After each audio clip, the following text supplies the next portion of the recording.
Aujourd'hui, je m'attaque aux grosses courgettes que j'avais laissées venir comme ça, énormes. C'est surtout pour les poules.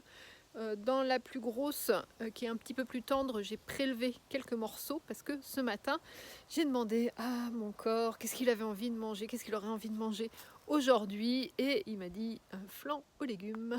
Donc voilà, grosses courgettes, des carottes qui traînaient un petit peu là, et des orties bien sûr pour mettre un petit peu de verdure dans tout ça. Et je vais faire un flan et des galettes. Je t'emmène dans la cuisine pour voir tout ça. Donc j'ai gardé la plus grosse des 2 courgettes, j'ai coupé des morceaux dans ce qui était tendre à l'intérieur, et le reste, la petite et puis les déchets de la grosse, ça va aller aux petits poulets qui vont se régaler eux aussi avec la courgette. Des orties fraîchement cueillies, courgettes et carottes coupées en petits dés de manière à les alterner dans le blender avec les orties, et bien sûr, j'ai conservé des graines pour les semis de la saison prochaine. Donc, en alternance dans le blender, les 3 végétaux, et j'ai ajouté, comme tu peux le voir, du piment et du poivre, hein. Tu sais, moi j'aime bien quand c'est relevé, donc j'ai obtenu au blender la purée de la consistance souhaitée avec quelques petits morceaux encore de légumes.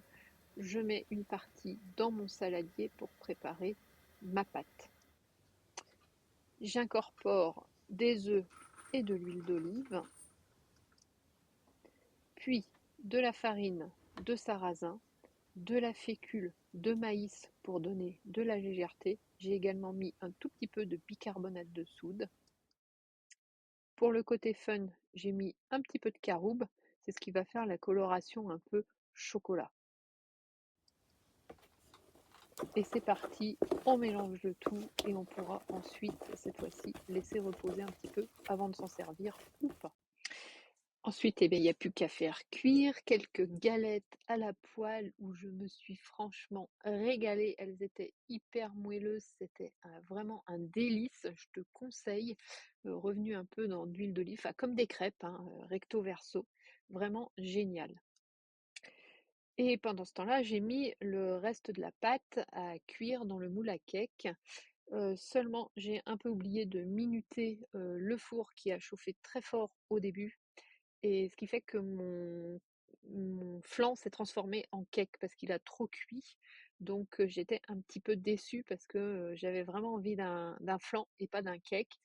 Ceci dit, c'est bon quand même, c'est l'avantage. Mais voilà, ça fait partie des ratages entre ce que j'avais envie de faire et ce que j'ai fait. C'est comme ça, c'est la vie, et c'était sympa aussi.